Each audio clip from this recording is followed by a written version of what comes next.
Регентката Зоя и сенатът решават война. В началото на 917 Лъв Фука поема командването. Войската се заклева пред истинския кръст, флотът на Роман Лакапин трябва да прехвърли печенези през Дунав. 20 август 917, край река Хелой между Анхиало и Месемврия. Симеон крие тежката конница зад Биберна.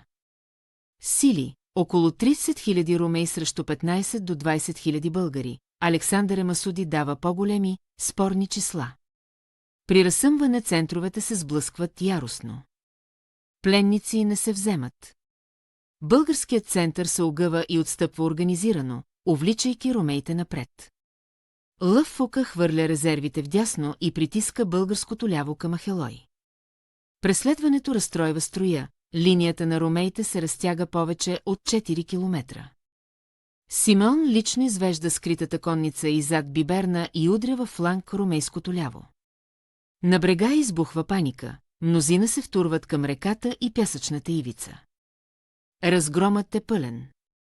Константин Липс и Йоан Грабсон падат, Лъв Фука се спасява към Месемврия, а около 2000 конници се изтеглят. Лъв Дякон по-късно пише за купища кости края Хелой.